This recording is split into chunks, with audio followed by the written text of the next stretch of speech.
A man stacks ice 300 miles long and 700 feet high. He hangs it across the top of a continent in an age before writing, before maps, before any record that survives. And we do not know if he ever truly lived. His name was Brandon Stark. The songs call him Bran the Builder, and they credit him with the 4 greatest works in the known world: the Wall in the frozen north, the Castle of Winterfell, the unbreakable fortress of Storm's End, and the deep stone roots of the Hightower far to the south. He founded a bloodline that ruled for 8,000 years. He is said to have raised a wall of ice to hold back the end of the world. There are no documents from his time. Everything we have came down through singers, through firesides, through maesters writing thousands of years after he was already dust. So this is the story of the man at the very root of the Stark family tree. A builder so vast that his works swallowed him whole. The mystery of where the man ends and the legend begins is not a flaw. It is his entire story. Start with what the songs agree on, because the agreement does not last long. Brandon Stark was a man of the age of heroes, born into the cold lands at the top of the continent of Westeros, roughly 8,000 years before the time of kings we know best, before Robert Baratheon, before the Targaryens, before the dragons ever crossed the sea. He is remembered as the founder of House Stark, the first to rule the North as a single kingdom, and the first man ever called king in the North. Every Stark who came after, down through 8,000 years of winters, traces their blood back to him. That much is the spine of the legend, now the flesh of it. He is called Bran the Builder, and the name was earned by the things he is said to have made.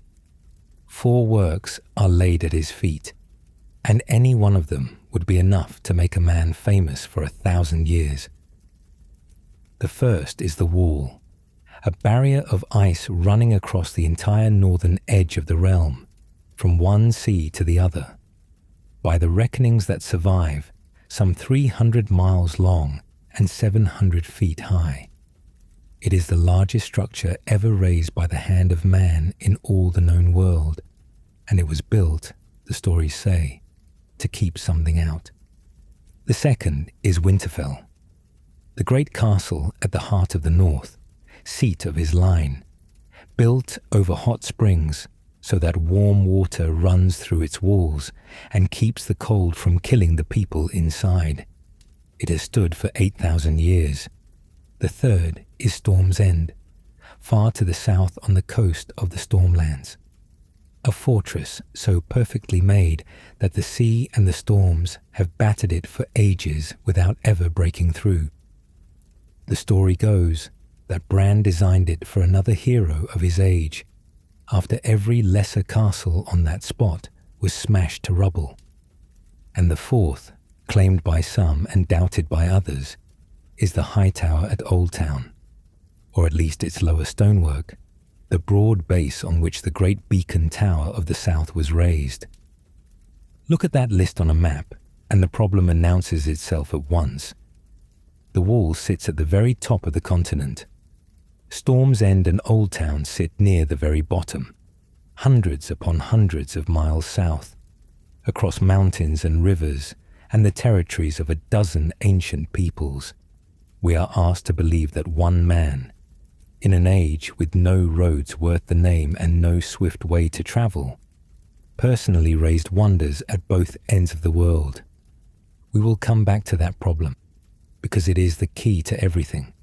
For now, simply hold it in mind. The legend is enormous, and it may be too enormous to belong to a single life.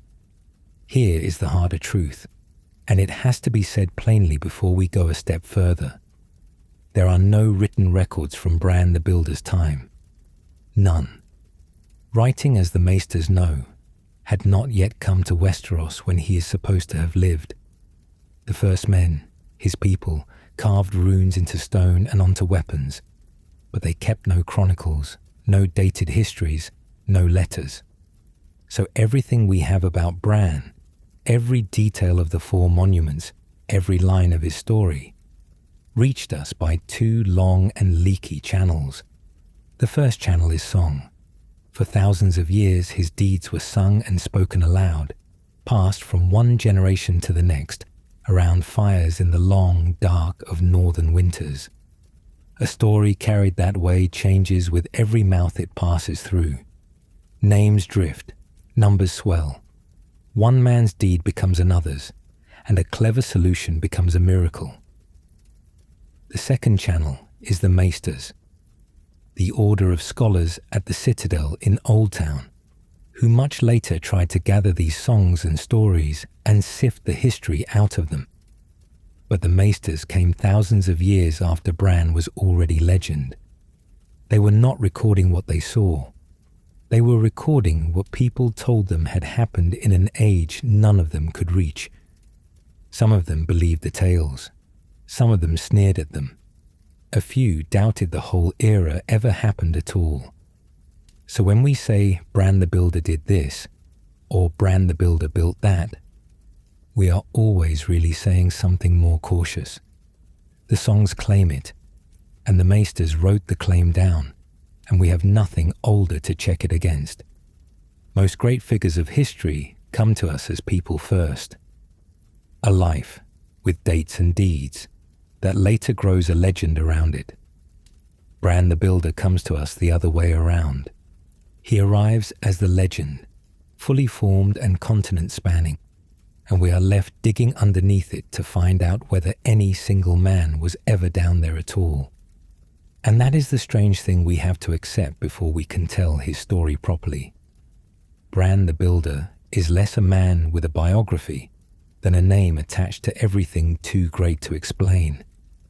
When the people of Westeros looked at the wall and could not imagine how human hands had raised it, they said Bran built it.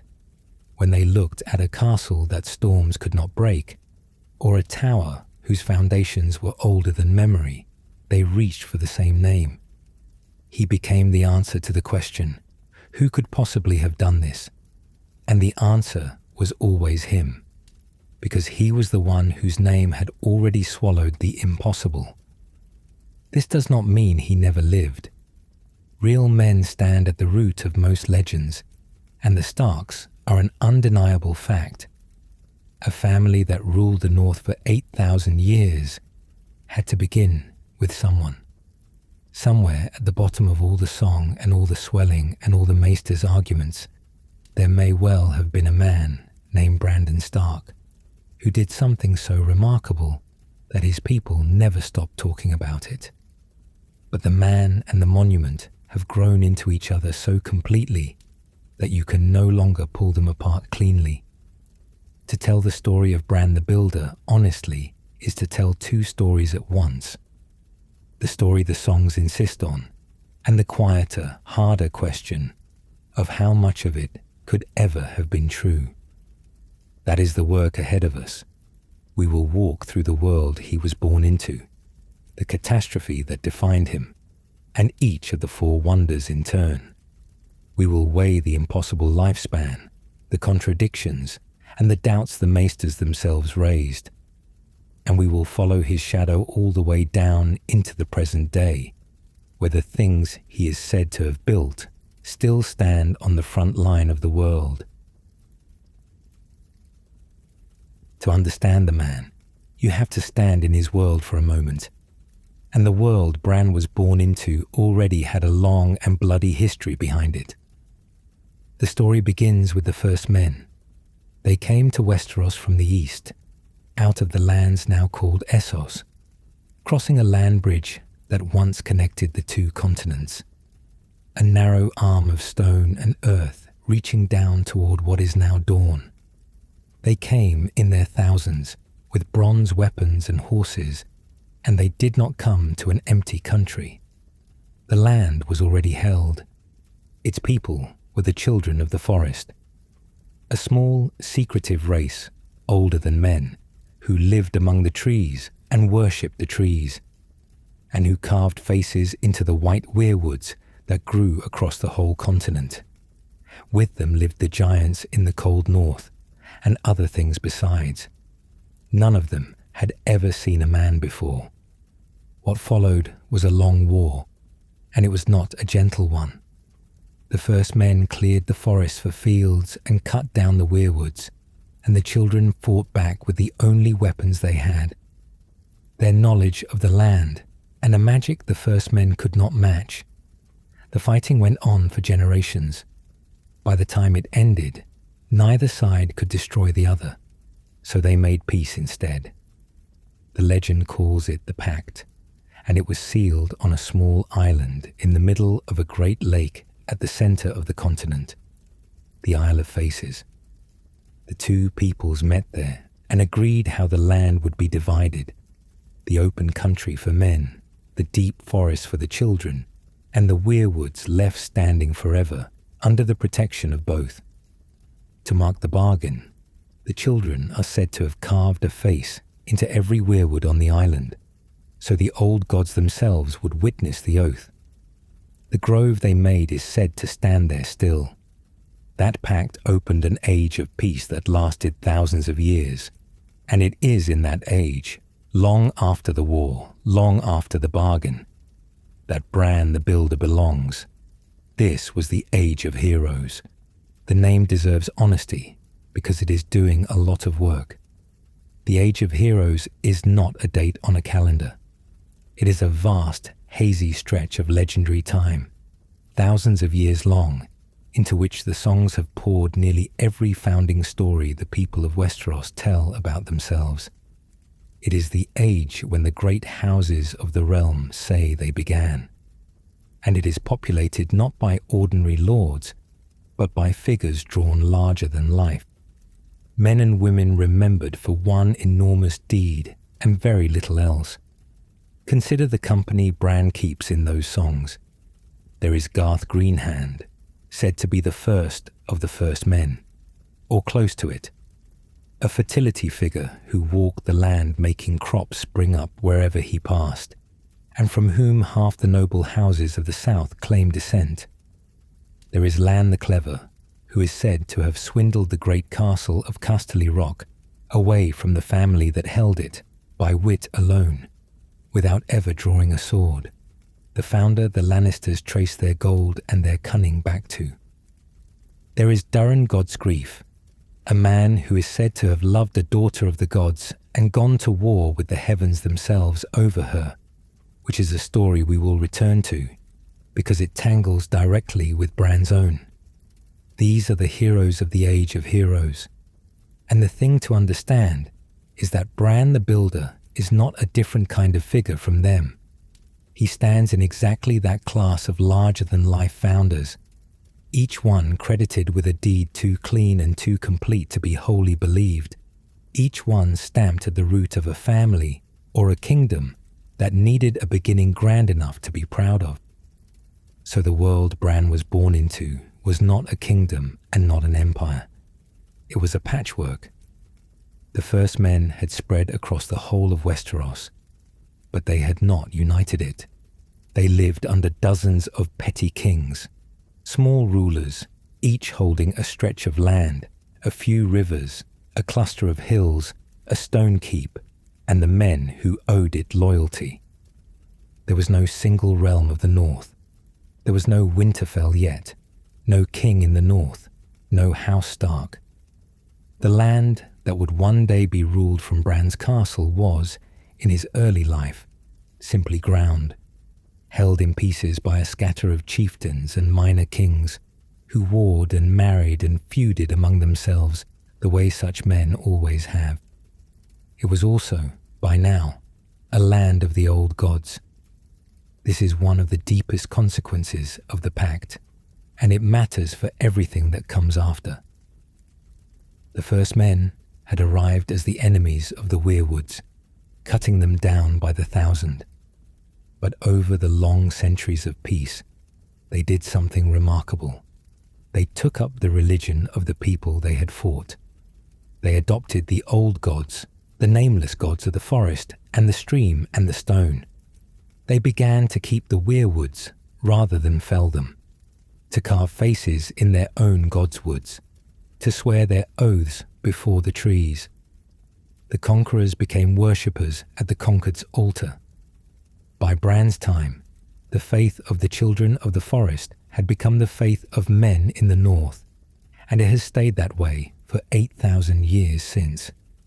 This is the world then, an old peace, an old faith, a continent of weirwoods and petty kings, with the giants still walking the far north and the children still keeping to their forests. A world that had already survived one great war and found a way to live afterward. A world, in other words, that thought the worst was behind it. It was not. Something was coming for that world, something the pack could not divide and no clever hero could swindle, something that would not care which petty king held which river. The long peace that the age of heroes had enjoyed was about to break, and break completely, in the single worst catastrophe the people of Westeros would ever record. We will come to it. For now it is enough to know that Bran was born into the calm before it, into a settled and ancient world that had no idea how fragile it was. And here is the thing to hold on to as we go forward. Bran the Builder was not the first hero of his age, and he was not the only one. He stood among a whole crowd of founders, each with his own song, each claimed as the root of some house or kingdom. Most of those heroes are now little more than a name and a single famous deed. Garth and his crops, Lan and his trick, names that survive but stories that have thinned almost to nothing. What sets Bran apart is not that he was the greatest hero of the Age of Heroes. It is that his works outlasted everyone else's. The crops were harvested and forgotten. The trick was told and retold until it became a joke. But the wall is still standing. The castle is still warm. The fortress still turns the storms. Bran is the hero whose deeds you can still walk up to and touch. And that, more than anything, is why we still say his name when so many others have gone quiet. The things Bran is remembered for could not have been built by first men alone. Start with the children themselves and look closer than the songs usually let you.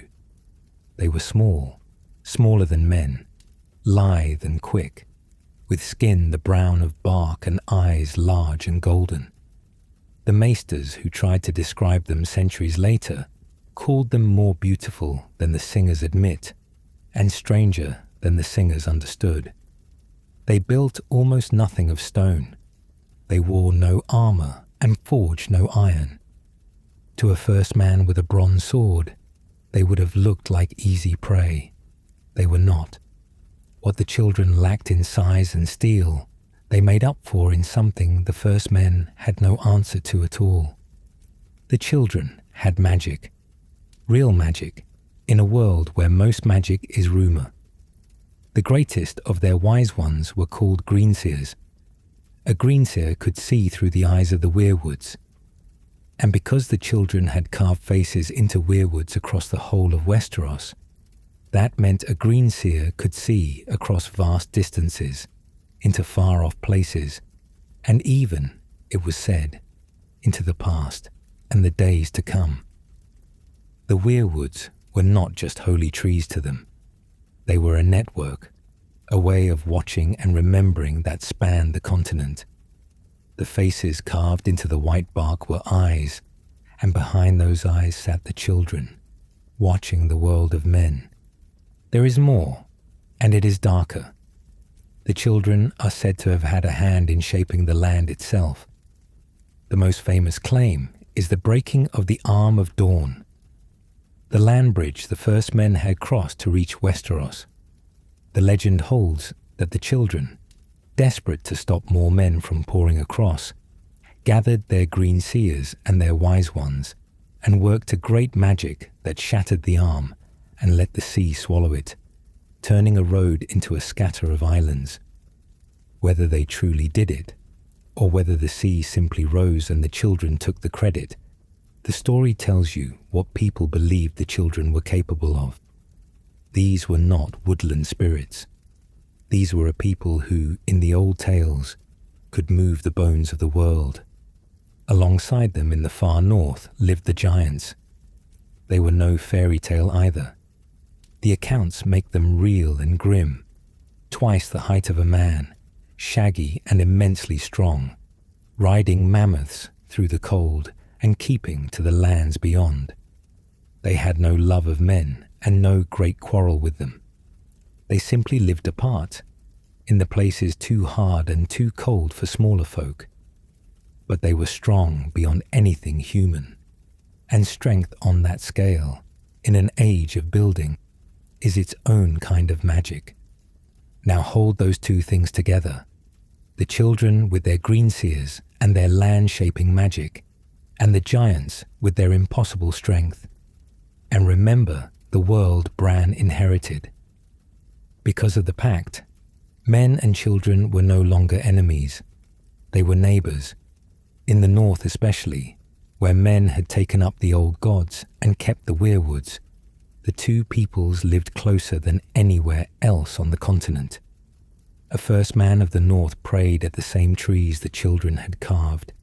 He swore his oaths before the same faces.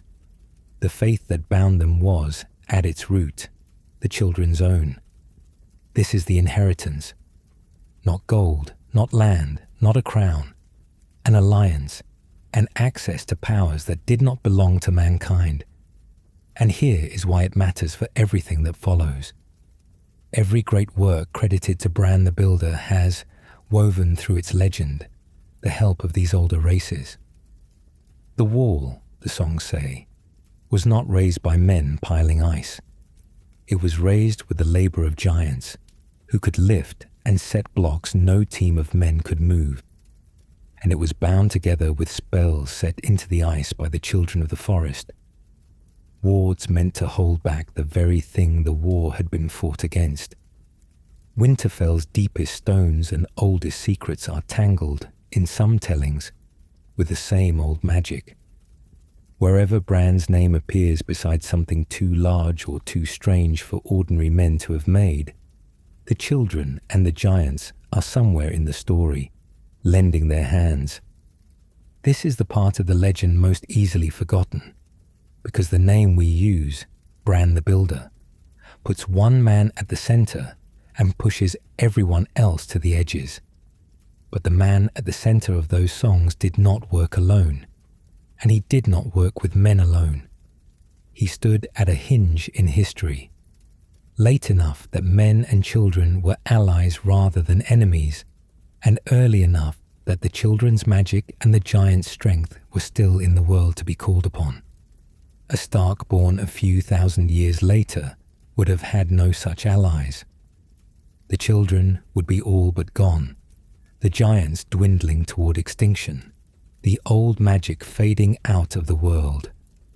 Bran caught it while it was still there.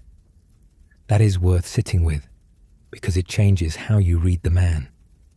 We are trained by the name to imagine a great engineer, a single brilliant mind drawing up plans, a human genius who solved problems of stone and ice. And maybe some of that is true. But the legend, honestly read, describes something else. It describes a leader who could bring the oldest and strangest powers of his world to a common task. The achievement, if there was an achievement, was not only knowing how to build, it was knowing whom to ask and being trusted enough to ask them.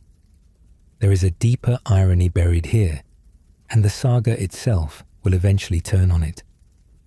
The children of the forest had once worked their greatest magic to keep men out, breaking the arm of dawn to drown the road into their world. Now, in Bran's age, the same kind of power would be turned the other way, not to keep men out, but to wall a far worse enemy away from men.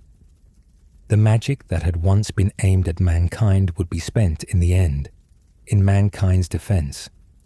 That is only possible because of the pact. Enemies became neighbors, neighbors became allies, and an alliance born of exhaustion after one war became the only thing strong enough to survive the next. So before the catastrophe falls, and it is about to fall, understand what Bran had to draw on. Not just bronze and timber and the backs of men. A whole second world, older than his own, with its greenseers watching through a continent of carved trees, its giants strong enough to raise mountains of ice, and its magic still potent enough to bind a spell into a wall and have that spell hold for thousands of years. This is the lesson to carry forward. Bran the Builder's greatest works were never the achievement of one man, however clever or long-lived. They rest on an alliance with powers older and stranger than mankind. And when we strip the children and the giants out of the story to make room for a single heroic name, we are not telling the legend more accurately. We are telling it less. It began as a winter. That is the part people forget. There was no warning that this winter would be different from any other. Winters in Westeros are long and hard. They can last years, and the people of the Age of Heroes knew how to survive them. They stored grain, they salted meat, they sheltered their animals and waited for the turn. So when the cold came and the days began to shorten, no one was afraid. They had done this before. But this winter did not turn. The days kept shrinking. The sun rose later and set sooner. And then, in the worst of the telling, it barely rose at all. A grey gloom settled over the land that never lifted into true day and never deepened into true night. Just an endless, freezing dusk that went on and on and on. The Maesters, who later tried to measure the legend, called it a winter that lasted a generation. A child could be born into that darkness, grow, and die without ever once seeing a clear summer sky. That is the scale of it. Not a hard season. A lifetime of cold. The stores ran out. You cannot salt enough meat for a winter with no end.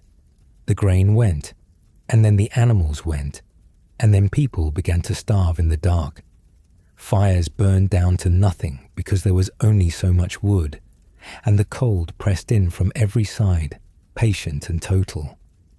Whole villages simply stopped. The old died first, then the young, then everyone.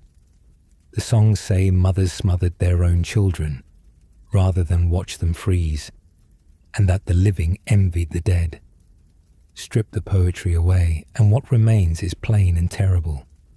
People were freezing and starving to death across an entire continent, and there was no reason to believe it would ever stop.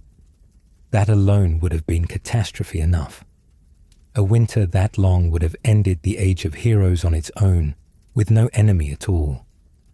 But the cold was not the enemy. The cold was only what came first. The cold was the door opening. Out of the uttermost north, out of the lands of always winter where no man had ever gone, something came south through the dark. They are called the Others, the White Walkers in the common speech of later ages. The accounts that survive are fragments, half-frozen scraps of memory passed down through 8,000 years. The Others were not men. They were cold made into form, pale and gaunt, moving through the snow without sound, and where they passed the cold deepened until the air itself seemed to crack.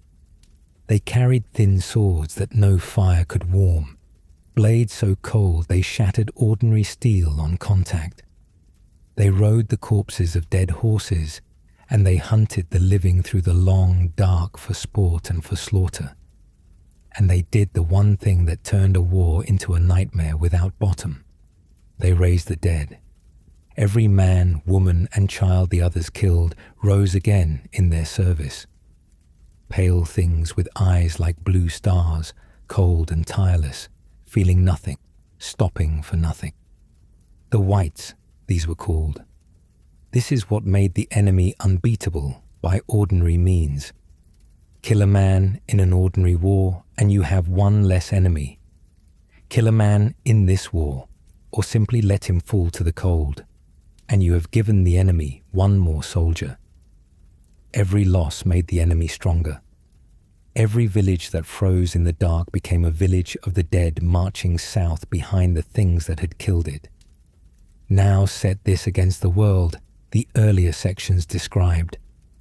The age of heroes was a patchwork of petty kingdoms, dozens of little kings, each with his own hall and his own warriors, each jealous of the others, none ruling more than a few valleys or a stretch of coast. There was no north, not yet.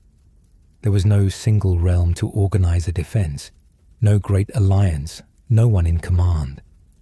There were only scattered kings, scattered halls, and a long history of fighting one another.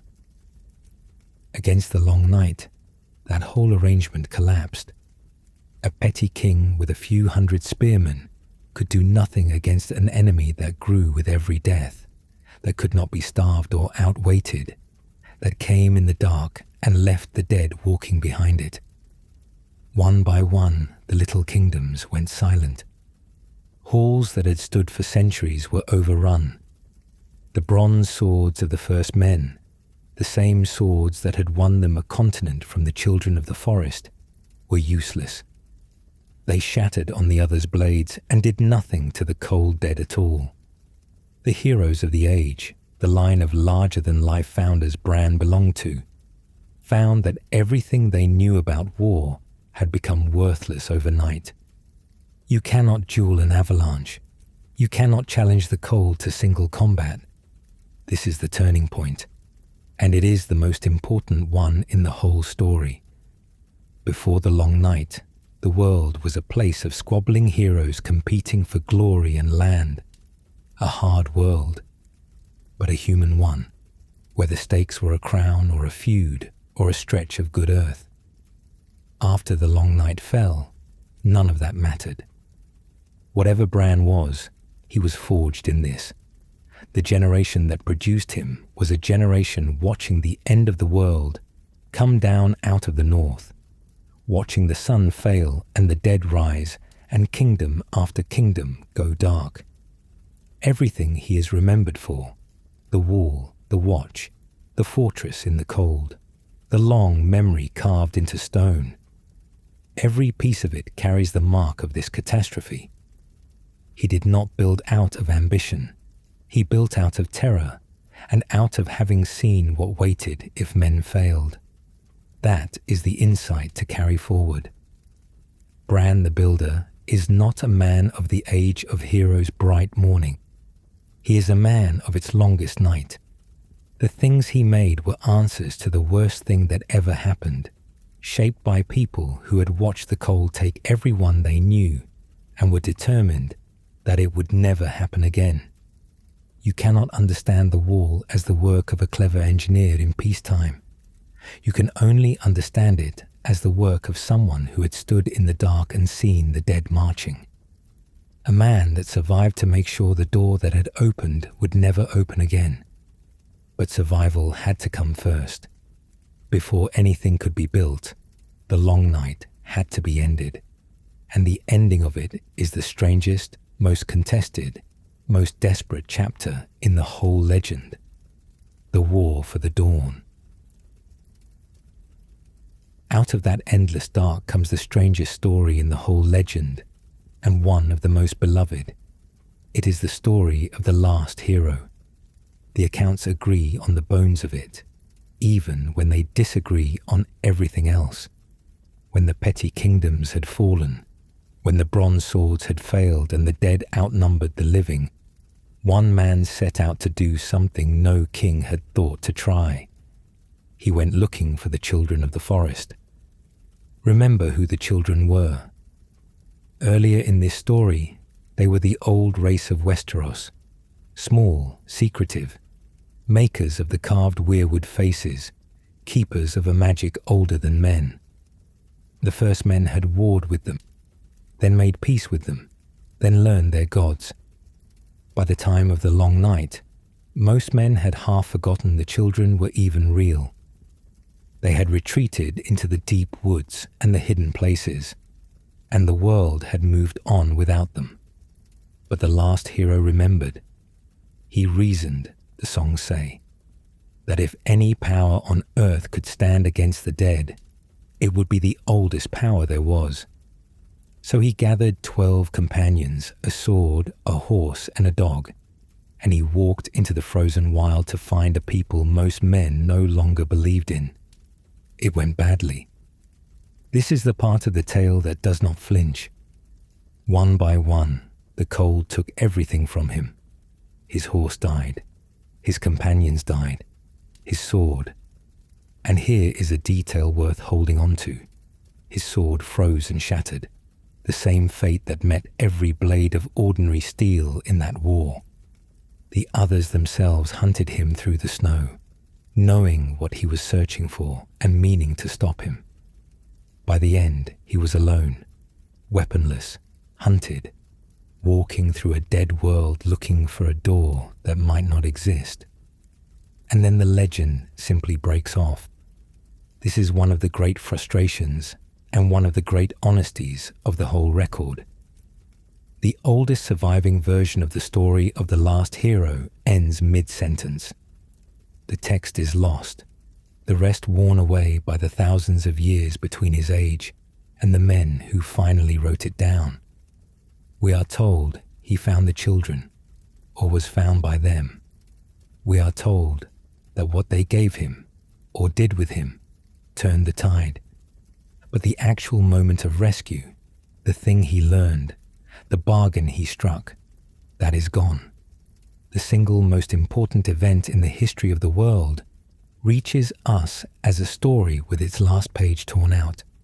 What we have instead is the result. Somehow, out of that meeting between the last man still fighting and the oldest race in the world, a resistance was born. The children of the forest came into the war. So did the giants, the great slow people of the far north who had kept to themselves for ages. And men gathered too, the scattered survivors of the fallen kingdoms, what was left of the hero's generation, drawn together at last by the only thing that could ever have united them, the certainty that alone they would all die. The squabbling was over. There was only the dark, the dead, and one last chance to push them back. The weapons mattered, and they were not the weapons men had trusted before. Bronze was useless, but the children fought with weapons of dragon glass, obsidian, volcanic glass, black and brittle and sharp. And dragon glass, unlike steel, could kill the already dead. A blade of it, or even a splinter, undid them. Fire could hold the dead at bay, for the whites that could not be cut down could still be burned.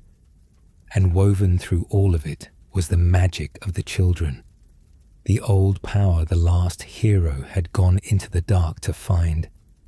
The exact shape of that magic is not recorded, but the songs are clear that the children's sorcery was as much a part of the victory as any sword. It came to a battle. The battle for the dawn, the histories call it, the war for the dawn, the last great stand of the living against the dead. We have no account of where it was fought, or how, or who led it. We have only the name and the outcome. The others were broken. The endless winter finally turned. The dead fell still, the cold drew back, and after a generation of darkness the sun rose on a world that had very nearly ended and had not. That is where Bran the Builder enters history. Tradition places him in this generation, among the heroes who survived the long night, or alongside them. Some versions of the legend put him at the war for the dawn itself, one of the men who stood in that last fight. Others are vaguer, and simply say that he was a great man of the age that came after, the one who rose when the sun returned and the survivors crawled out of their holes to count who was left. The record will not tell us which, and we should be honest that it cannot. But on one point, the traditions do not waver. Whatever else Bran was, he was a man of this moment, the moment the world came back from the edge of death. And that is the thing to understand about him, the insight this battle exists to land. Bran the Builder does not enter the story as a conqueror. He enters as a survivor of the end of the world. The defining experience of his life was not victory in the ordinary sense. It was living through an apocalypse and coming out the other side into a fragile, uncertain dawn. Every later thing attributed to him follows from that. A man shaped by ambition builds for glory. A man shaped by the long night builds for survival. He builds with the knowledge that the dark could come at any moment, because he had seen, with his own eyes, that it could. Because here is the part the singers never let you forget. The war for the dawn did not destroy the others. It drove them back.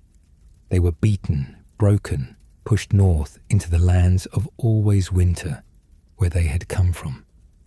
But they were not killed, not unmade, not finished. The cold simply withdrew. The door that had opened was pushed shut again, but it was not sealed, and somewhere beyond it, the thing that had nearly ended the world was still there, waiting in the ice. The men who lived through that knew it. You do not forget an enemy like that. You do not assume it is gone for good just because the sun came back. And so the survivors faced a question that ordinary victors never have to ask. Not how to celebrate, not how to divide the spoils, but how to make certain that when the dark returned, and they had every reason to believe it would find the door barred. That question is the seed of everything Bran the Builder is remembered for. The war for the dawn was won. Now someone had to make sure it would never have to be fought again. And the answer that survives, the answer with his name fused to it forever, was the most ambitious thing people had attempted. They would wall the dark out. So they built a wall. Not a wall the way men understood walls. Not a thing of timber and earth and stacked stone meant to hold off raiders for a season. What the legend says Bran the Builder raised in the far north was something with no equal anywhere in the world, before or since. A barrier of solid ice stretching from one coast of the continent to the other, sealing off the top of the world. The numbers alone are hard to take in. The wall runs roughly 300 miles from the Bay of Seals in the east to the Bay of Ice in the west, cutting clean across the neck of the land. At its tallest, it stands some 700 feet high. A cliff of ice you could not see the top of from its base, wide enough at the crown for a dozen mounted men to ride abreast. It is simply the largest structure ever made by the hands of any living thing in that world. 8,000 years later, it is still the largest. Nothing built since has come close. And here is the first thing the singers insist upon. Bran did not do it alone, and he did not do it with men alone. The story is that he raised the wall with the help of giants and with the magic of the children of the forest, the same allies who had fought in the war for the dawn. The giants did the labor no ordinary man could do. They were creatures 12 feet tall and stronger than oxen, and the legend has them hauling and setting blocks of ice that no team of men could have shifted. The children did something stranger and harder to name. They wove their old sorcery into the ice as it rose, so that the wall would be more than a heap of frozen water, so that it would hold and stand and keep out the very thing it was built against. We will come back to that magic, because it is one of the deepest questions in the whole legend. For now, hold the plain image. A man, a race of giants, and a vanishing people of the woods, working together at the top of a ruined world, stacking ice into the sky. Why ice? It is worth asking, because on its face it makes no sense. Ice is the substance of the enemy. The others were creatures of cold. The long night was an age of ice. And the answer to all of it, the legend says, was to build the highest wall of ice the world had ever seen. There is something almost defiant in that choice. The survivors took the very material of the thing that had nearly killed them and turned it into the barrier against it. And there is a colder practicality too. In the far north, ice was the one building material there was more of than anyone could ever use. Stone had to be quarried and hauled. Ice only had to be raised. For a people with giants to lift it and children to bind it, ice was the obvious answer. And, if the magic was real, the only material that magic of that kind could be worked into. But a wall is only as good as the men who hold it.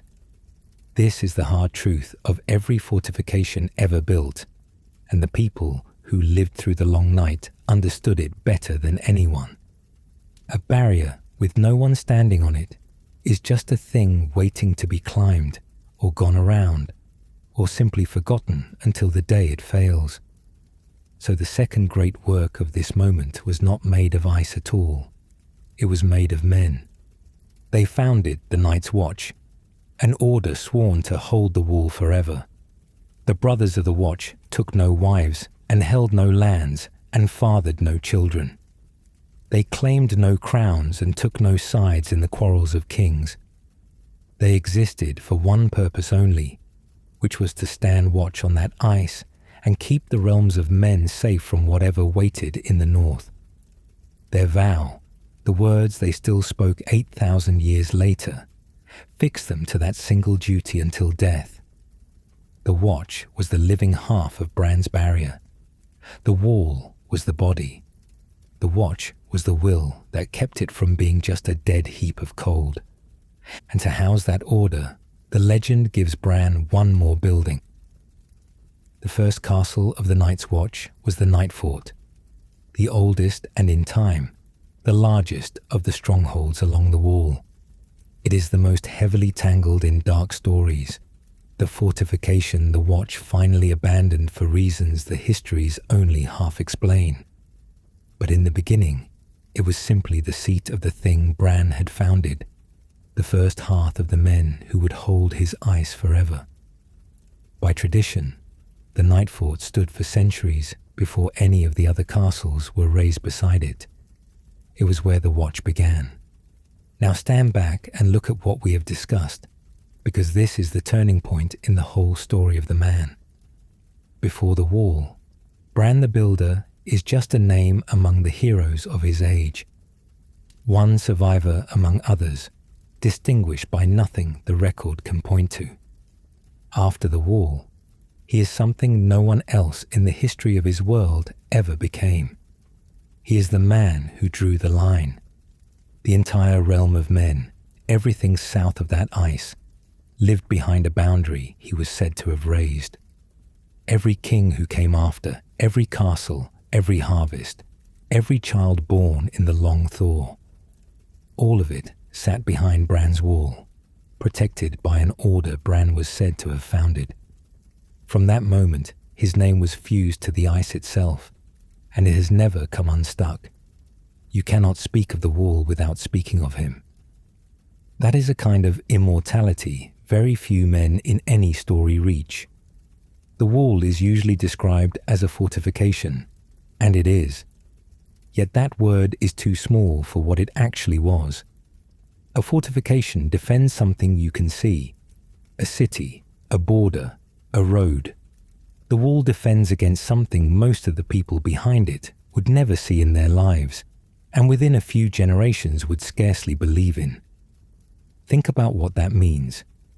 The men who raised that ice were building a barrier against an enemy that had already been beaten and driven away.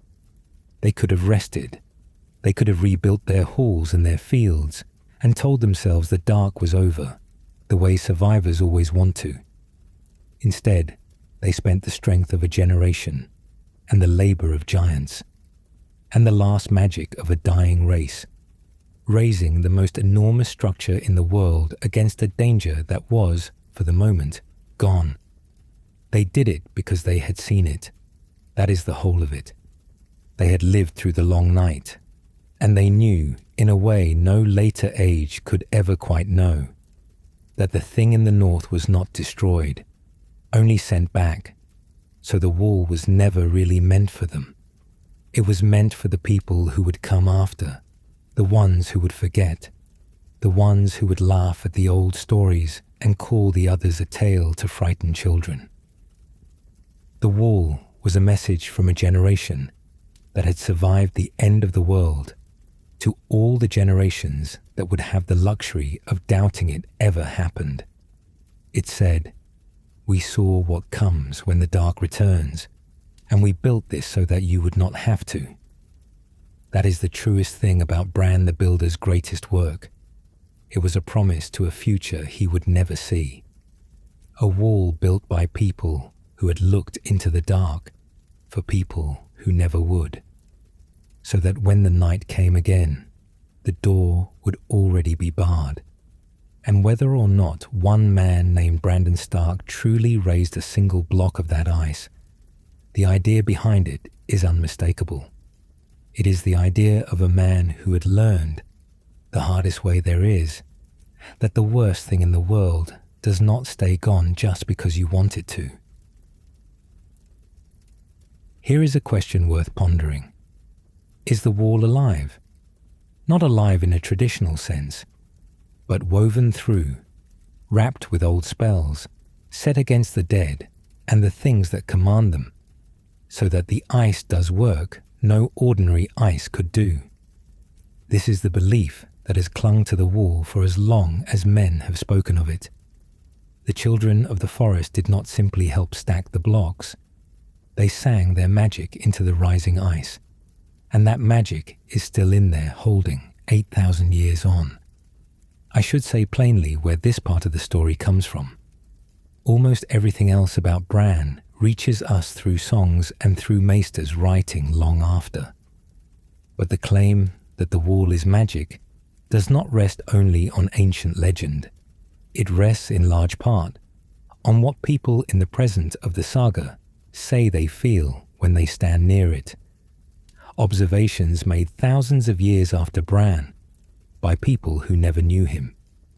So this is interpretation, looking backward, trying to read the maker by the thing he left. Keep that in mind. We are guessing at the builder from the building, and the building, by these later accounts, hums. The Red Priestess Melisandre, who has spent her life staring into fire and claims to understand old power better than most, says the wall is thick with magic, that it is the greatest such structure ever raised, and that the spells laid into it are vast and ancient and not fully understood even by those who can sense them. She is not the only one. There is a long tradition that the dead cannot pass the wall, not that they cannot climb it, that they cannot cross it at all, that the ice itself refuses them, that whatever the children sang into it forms a kind of ward no wight or walker can step through. The wall, in this telling, is not a barrier the dead must go over. It is a line they cannot go through. The oaths bend in the same direction. The vow of the Night's Watch is sworn before the old gods, at a weirwood beyond the wall when a brother can reach one. The same trees, the same gods, the same magic of the children that supposedly bound the ice in the first place. There is a hint buried here that the watch and the wall are not two separate things, a garrison and a fort, but two halves of a greater whole, that the men who stand the watch are themselves part of the spell, their sworn purpose feeding something in the ice. It is never stated outright. The old tongue kept few records, and the meaning has worn thin, but the shape of it survives, the wall, the watch, and the old gods all knotted together into one machine against the dark, and no one left who can read the whole design. Now set against all of that the colder voice, the Maesters. Many of the learned men of the citadel do not believe a word of it. To them, the wall is a wall. It is a very large pile of ice, the largest in the world, raised by an enormous effort of labor over a very long time. And the magic is what frightened, unlettered people put in the gaps where the engineering is hard to imagine. They point out fairly that men are perfectly capable of inventing a magic explanation for anything they cannot otherwise account for. A structure that big, that old, with no record of how it was made. Of course, the songs filled the silence with giants and spells. That is what songs do. To the skeptical maester, the humming Melisandre feels is the wind, or her own faith, or nothing at all. The dead do not cross the wall because no dead thing has had the wit and the numbers to try in living memory, not because the ice forbids it. Both of these are real positions, held by real people in the world, and the saga does not hand us a clean answer between them. But notice what the argument is actually about. On the surface, it is an argument about the wall. Underneath, it is an argument about Bran. Because if the wall is only a colossal feat of engineering, then Bran the Builder, whoever he was an engineer, a planner, a man of stone and ice and 10,000 laborers and a clear, practical head, who solved the largest construction problem ever attempted and solved it so well it has outlasted everything. That is one kind of greatness. It is the kind the Maesters can respect, because it is the kind they understand. But if the wall is magic, if there really are wards sung into the ice that turn back the dead, then Bran was something else entirely. Then he was not just the man who lifted the blocks. He was the man who knew which powers to call on. Someone who sat down with a vanishing race of forest sorcerers and a people of giants and bargained for a working no human hand could have made alone. He becomes less a builder than a sorcerer-king. A man whose real genius was knowing that the answer to the dead was not stone or steel, but old magic, and knowing how to get it. That is a far stranger figure, and a far less comfortable one. It puts Bran on the far side of a line the Maesters spend their whole lives trying not to cross. The line between the world they can measure and the world they cannot. The debate over whether the wall is magic is really the fight over who Bran was, engineer or sorcerer, mason or magician, a man who outthought a building problem, or a man who made a pact with powers older than his own kind and won. You cannot settle the one question without settling the other, and the saga leaves both of them open on purpose. There is a reason it leaves them open, and it is the same reason the rest of his story stays blurred. The people who could have told us are gone. The children of the forest dwindled to almost nothing, and then vanished from the lands of men entirely. The giants died out. The old tongue passed out of common use. Whatever was sung into that ice, if anything was sung by mouths that fell silent thousands of years ago, and no one alive can repeat it. Even if the magic is perfectly real, the knowledge of how it was made is not real anymore. It went into legend with the man, and that should sit heavily because of where this story is going. The whole point of the wall was to bar the door for a future that would forget. If the door is held shut by magic, and the magic was the work of races that no longer exist, and the man who arranged it is 8,000 years dead and half mythical, then the lock on the most important door in the world depends on a thing no living person understands. The believers and the skeptics can argue about whether the wall hums. Neither of them can tell you how to make it hum again if it ever stops. That is the quiet dread underneath the whole debate, and we will have to come back to it before the end. For now, Hold both pictures of the man at once, because the legend will not let you put one down. The careful builder of ice, and the king who knew the words. If the wall shows you Bran the survivor of an apocalypse, Winterfell shows you the Bran who sat down afterward and asked a colder, more practical question. The others are driven back. Now how do my people not simply freeze? Start with the thing everyone remembers first, because it is the cleverest. Winterfell is warm. In a land where winter can last a generation, where snow piles to the windowsills and men die in the open from the cold alone, the great castle of the north is heated from within. The tradition is that Bran raised Winterfell directly over natural hot springs, and rather than build around them, he built through them. Hot water from deep in the earth is carried up inside the walls themselves, run through the stone, so that the walls give off heat like the side of a kettle. The glass gardens are kept growing in the dead of winter by the same warmth. Steam rises off the pools. The very ground beneath the castle stays soft and warm, while the world outside goes hard with frost. Think about what that means as a decision. Bran did not find a pleasant spot and put a castle on it. He found a source of heat coming up out of the ground and bent an entire fortress around it. Because in the north, heat is not comfort. Heat is survival. A wall keeps out an enemy you can see. The cold is an enemy that never leaves, that comes every year and stays for years.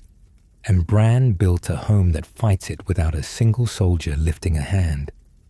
That is a different kind of genius from the wall. The wall is defiance. Winterfell is patience. Then there are the walls themselves. And here the engineering turns grim and serious. Winterfell does not have one curtain wall. It has two. An outer wall and an inner wall, both of them tall and thick, with a wide moat of water running between them. To take the castle, an enemy would have to break through the first wall, cross open killing ground under fire, and then break through a second wall behind it. The inner wall is the higher of the two, so that defenders can shoot down over their own outer defenses. This is not the work of a man who has never seen war. This is the work of a man who has seen exactly what happens when a wall fails, and decided that one wall was not enough to trust. And under all of it, going down, are the crypts. I will leave most of what lies in those crypts for later, because they are their own story and they deserve it. But it matters here, in the building of the place, that Winterfell was made with its dead built into its foundations from the start. Bran did not raise a castle for the living, and then, as an afterthought, find somewhere to put the dead.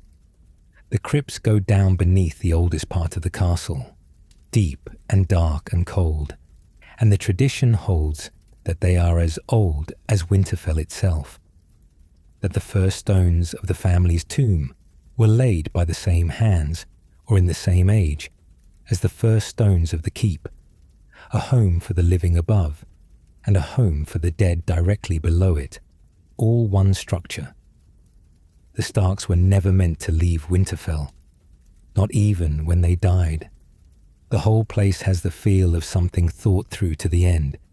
The great keep, the towers, the godswood left standing at the center with its ancient heart tree, the kitchens built against the warmth, the long halls that could hold a winter's worth of people indoors when going outside meant death. Winterfell is not a fortress with a house inside it, and it is not a house with walls around it. It is one machine with one purpose, and the purpose is endurance. Outlast the cold, outlast the war, outlast everything, and keep the family breathing in the middle of it.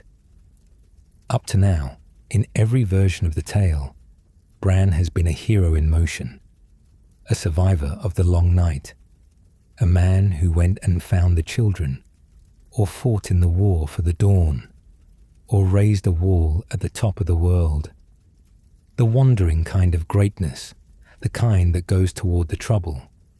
Winterfell is where that stops.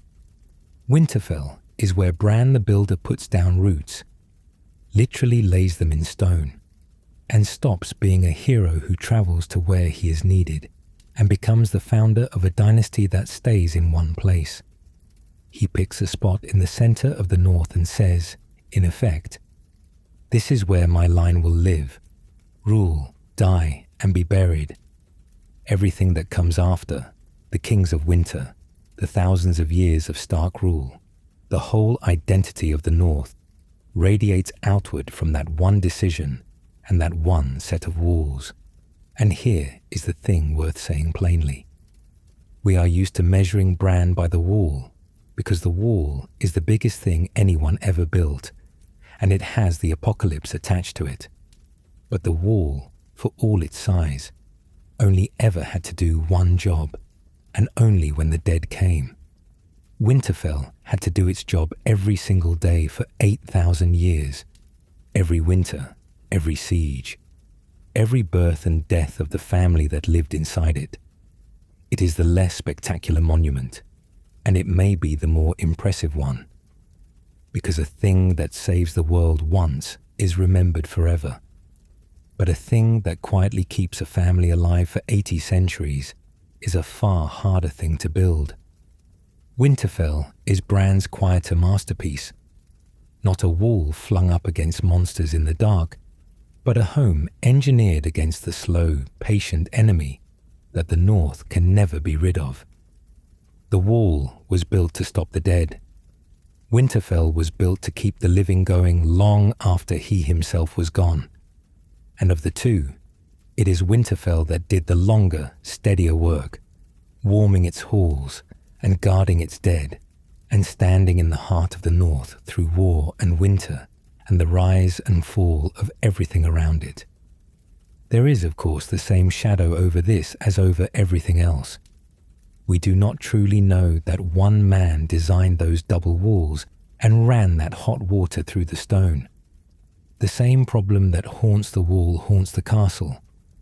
That Bran the Builder may be a name laid over the work of many hands across many lifetimes. We will face that problem squarely soon enough.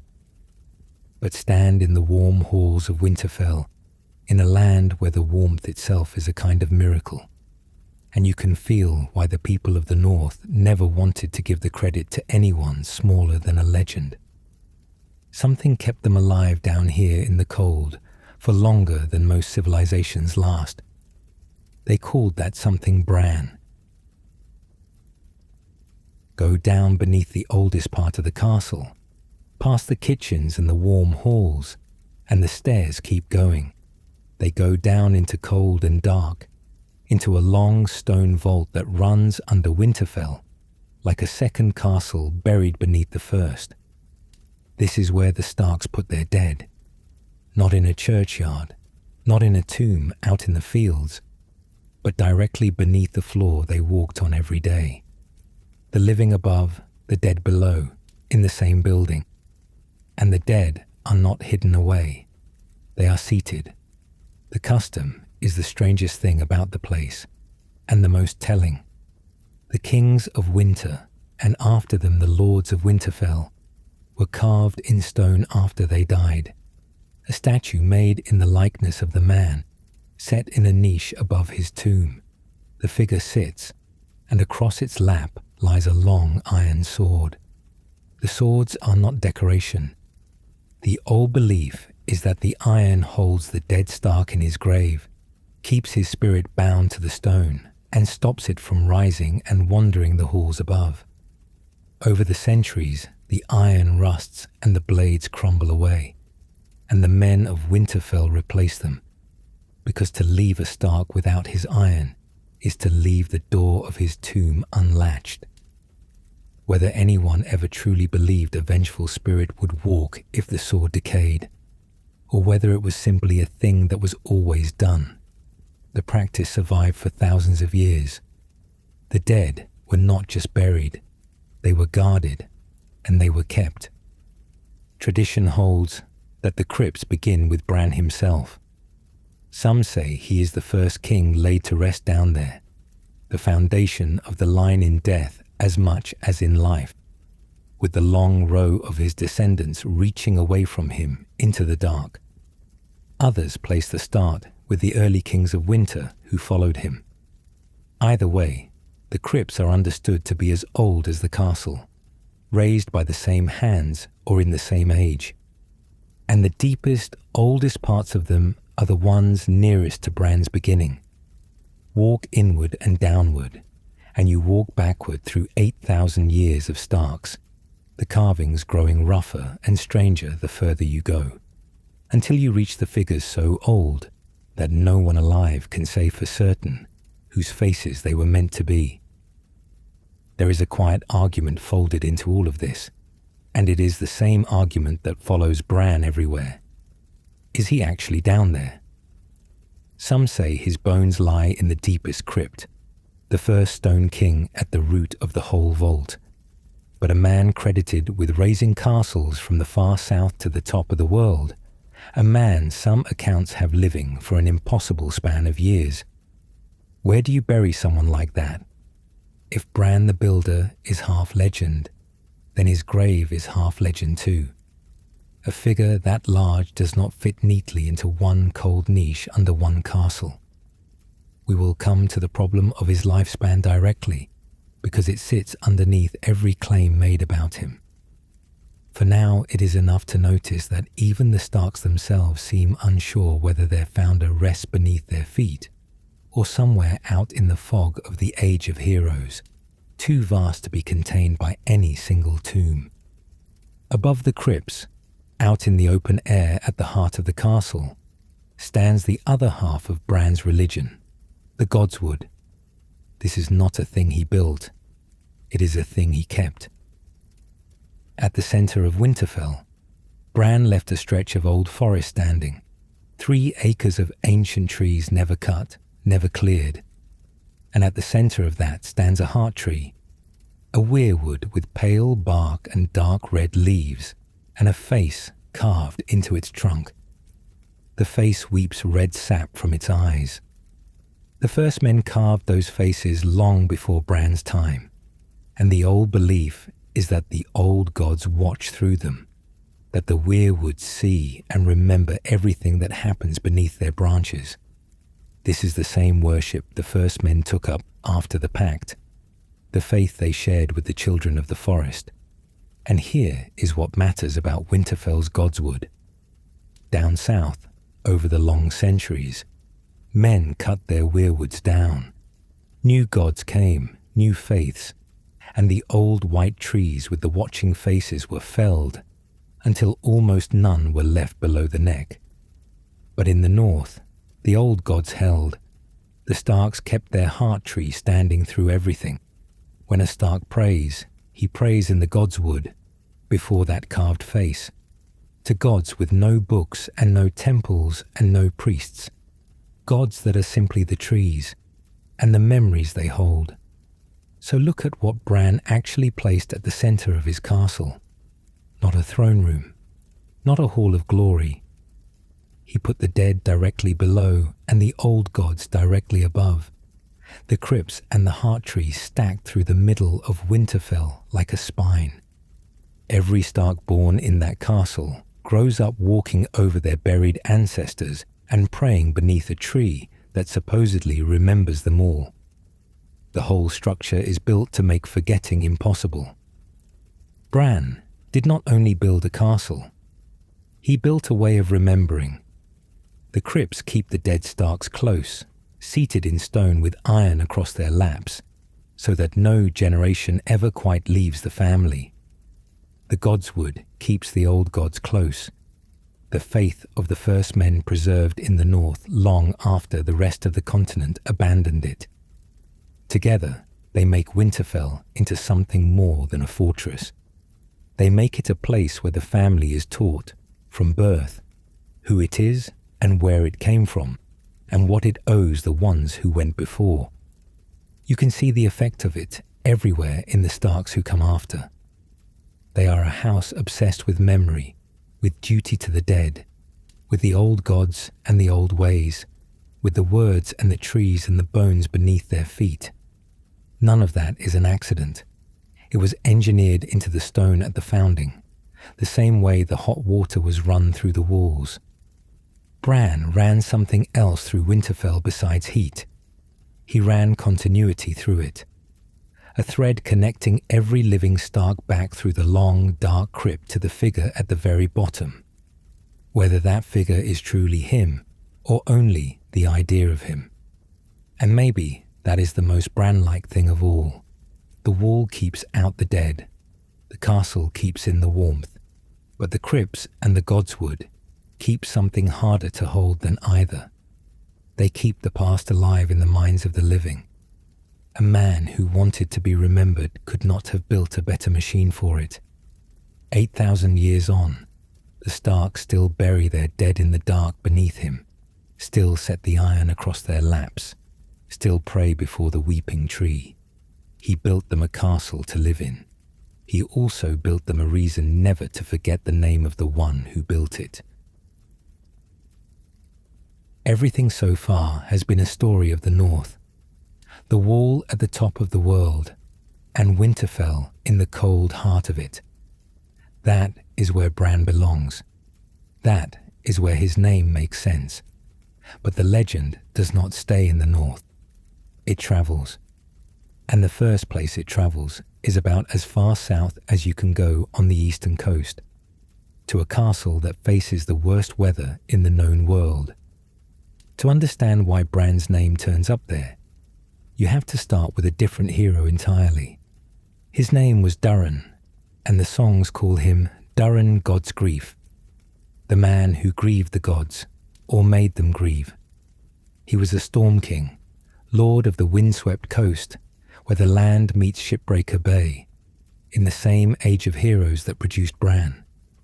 And the heart of his story is a marriage. Durin fell in love with Elenay, a girl said to be the daughter of two gods, the god of the sea and the goddess of the wind. She gave up her immortality to be with him, to live and age and die as a mortal woman. And her parents did not forgive it.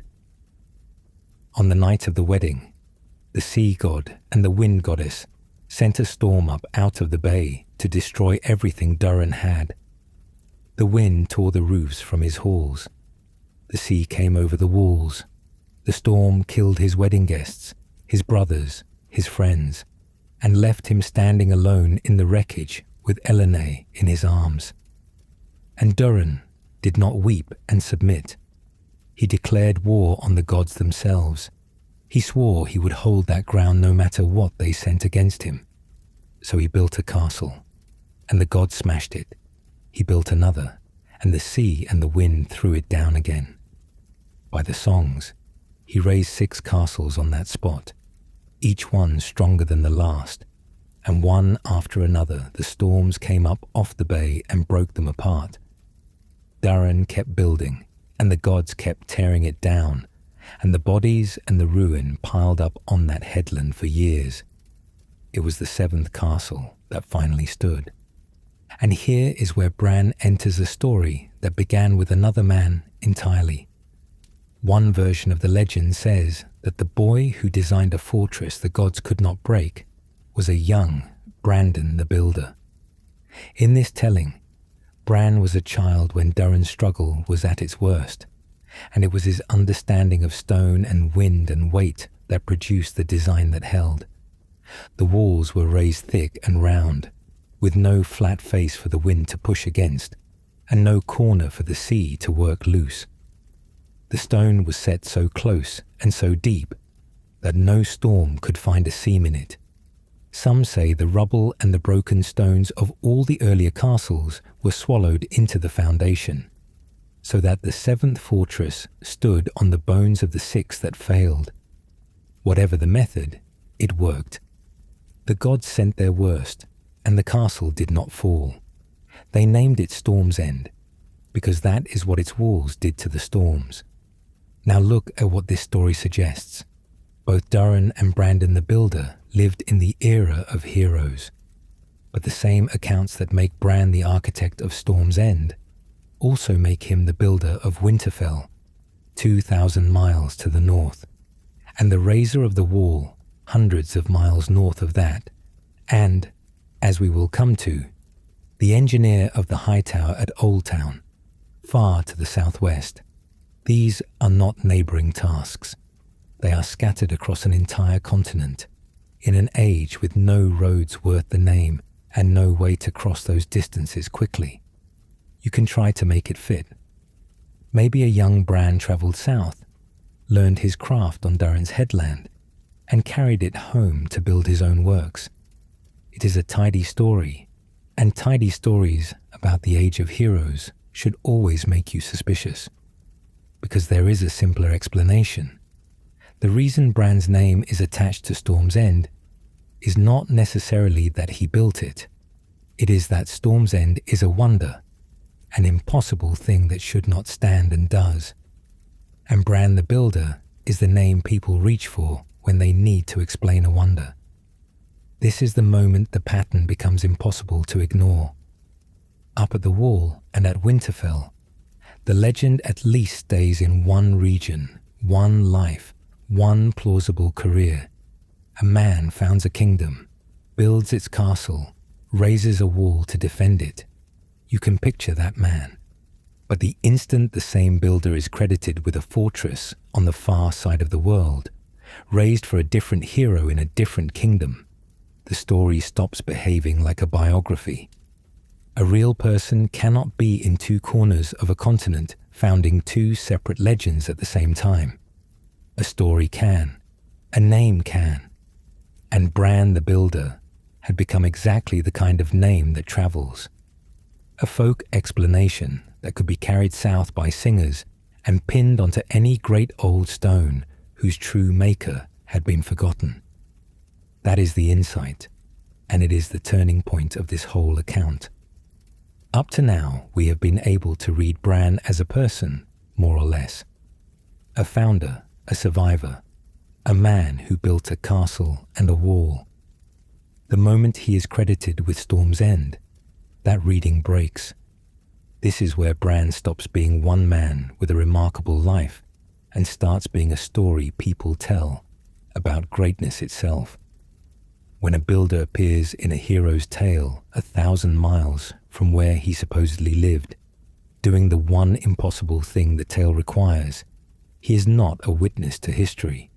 He is a piece of furniture in the legend, brought in because the audience already knows what his name means. This thing was so great that only Bran the Builder could have made it. And notice how useful that is. The Storm's End story needs an architect of genius to make Durran's victory believable. Where do you find such a man in the Age of Heroes? You borrow the most famous builder anyone has ever heard of. It does not matter that he belonged to a different kingdom and a different saga. The name does the work. It tells the listener, in a single word, that the castle that ended the storms was not built by an ordinary hand. So we are left with two Storm's Ends. There is the one in the songs, raised by a boy named Brandon, for a king at war with the gods, standing on the rubble of 6 failures. And there is the colder one. A genuinely old, genuinely remarkable castle, whose true builders are lost, onto which a later age stitched the greatest builder it could name. We cannot get behind the song to see which is true, but we can see clearly what the song is doing. It is reaching for Bran, not as a man who was there, but as the answer to a question no one else can answer. Who could have built something this great? And the answer, always, is the same name. If Storm's End was the legend's first journey south, the Hightower is where it travels as far as it can go. Old Town sits in the far southwest of Westeros, at the mouth of the Honeywine, about as distant from the wall as any place on the map. It is the oldest true city in the 7 kingdoms, older than King's Landing by thousands of years, and at its heart stands the tallest structure anyone has ever raised. The Hightower, a great stepped lighthouse of stone with a beacon fire burning at its crown. And some accounts say that the lower courses of it were the work of Bran the Builder. The Hightower stands on a small island in the river mouth called Battle Isle, and beneath the stone tower sits something far stranger and far older. A windowless fortress of black stone, with no visible joins, as if the whole thing were carved from a single piece. The stone has an oily sheen to it, slick and dark, and where the light catches it, the eye seems to slide off. Maesters who have studied it cannot say who made it, or when, or how, or even what tool could shape stone like that. It is the same uncanny material found in a handful of other cursed and ancient places across the world. And crucially, no one credits it to Bran. It predates him. It predates the first men. It may predate humanity in Westeros entirely. So the legend of the Hightower is layered. At the bottom is the Black Fortress, made by hands no one can name. On top of it, over the ages, the Hightowers of Old Town raised their step tower higher and higher. And somewhere in that long history, tradition slips Bran the Builder in, not as the maker of the mystery beneath, but as the one who first raised the proper stone tower above it. It is a careful sort of credit. Even the legend seems to know that the oldest thing here is beyond Bran's reach. Now stand back and lay out the whole list at once, because the list is the point. Bran the Builder is credited with the Wall at the very top of the continent. He is credited with Winterfell, in the cold center of the north. He is credited with Storm's End, on the far southeastern coast, where the land meets Shipbreaker Bay. And he is credited with the base of the Hightower, in Old Town, on the far southwestern shore. Draw lines between those 4 points, and you have drawn a rough outline of all of Westeros, north to deep south, east coast to west. The single most famous builder in the world is said to have personally raised the greatest structure in nearly every corner of it. Think about what that requires. These are not 4 projects in one region that a determined man might oversee across a long career.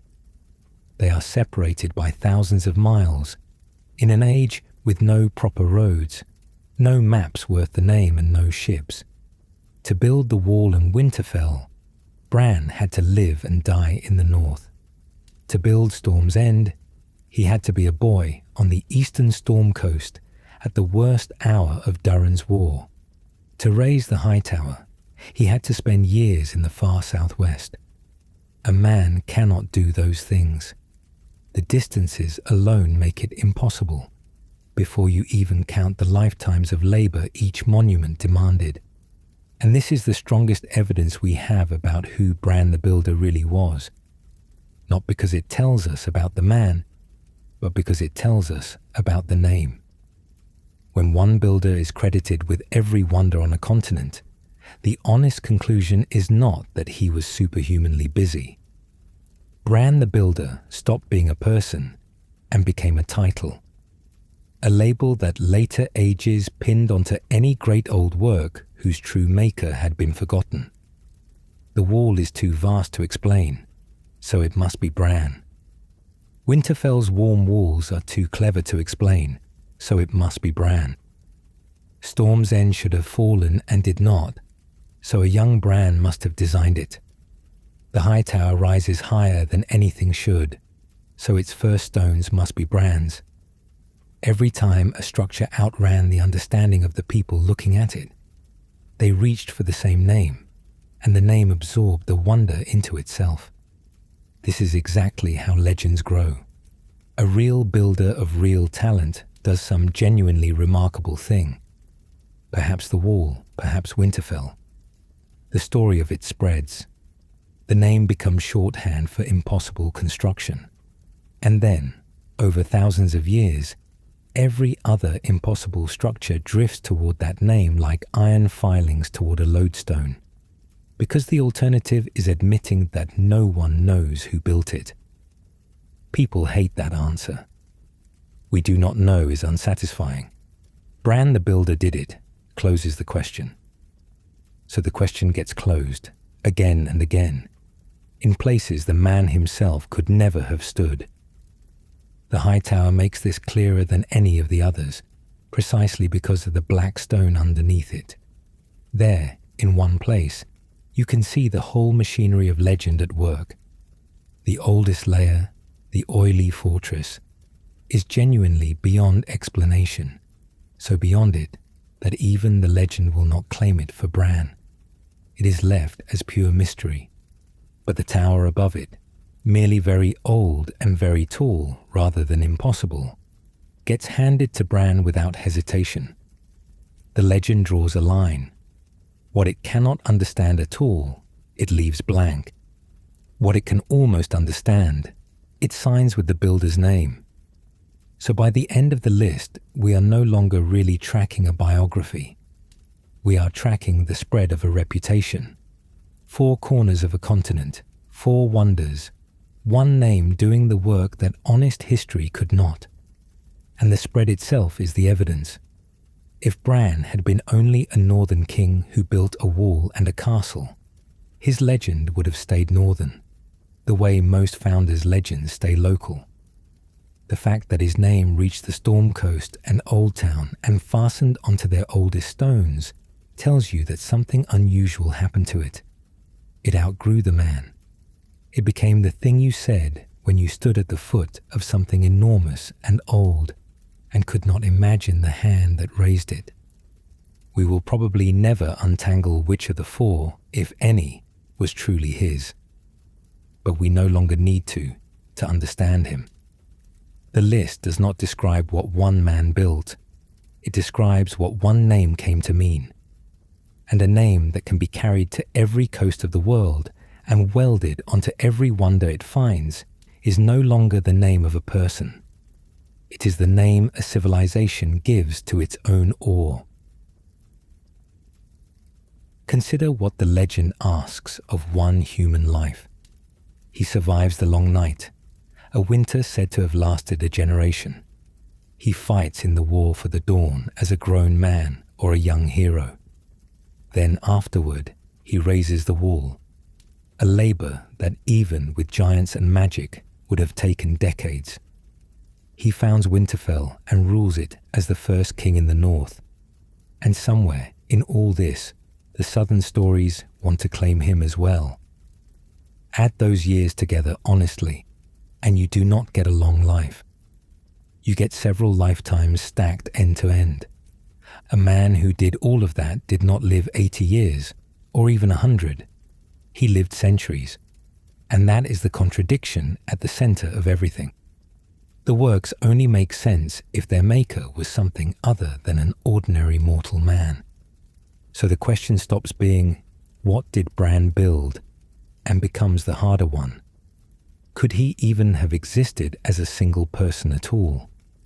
The Maesters and the Singers have offered several answers, and it is worth laying them out plainly, because each one tells you something different about how legends are made. The first answer is the simplest. There was not one Brandon. There were many. Brandon is the oldest and most repeated name in House Stark.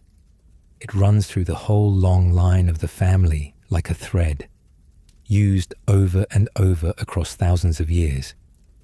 And the early legends are full of Brandons who are clearly not the same man. There is Bran the Builder. There is Bran the Shipwright, a much later king who is said to have sailed west across the Sunset Sea and never returned.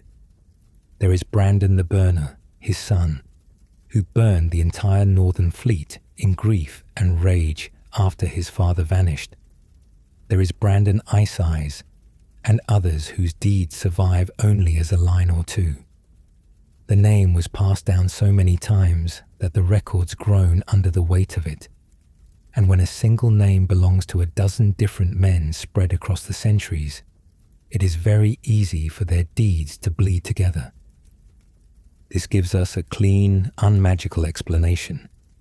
Several early Stark kings, all named Brandon, each built something, one a wall, one a castle, one a fortress somewhere south, and over thousands of years of retelling their separate achievements, collapsed into the story of one towering founder.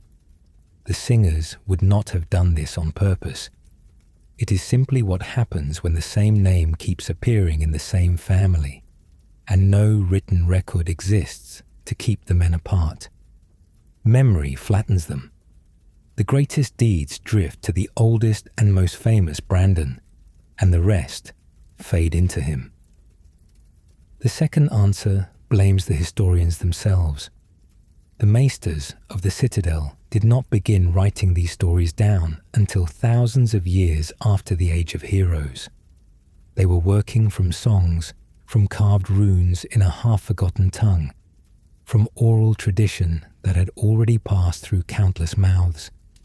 A Maester sorting through that material, trying to build a clean account, might easily have done the collapsing for us, taking a tangle of half-remembered builders and tidying them into a single name figure, because a single figure makes a better, simpler history than an unnamed crowd. The Maesters wanted a founder they could point to, so they may have manufactured one out of many. The third answer takes the legend on its own terms and accepts the magic. This was the Age of Heroes, after all.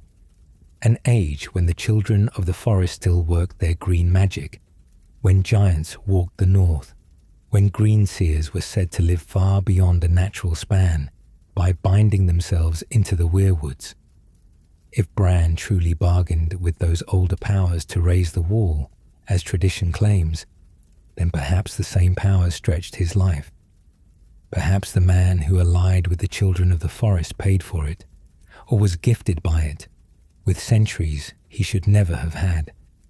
In a world where such things are real, an impossibly long life is not impossible.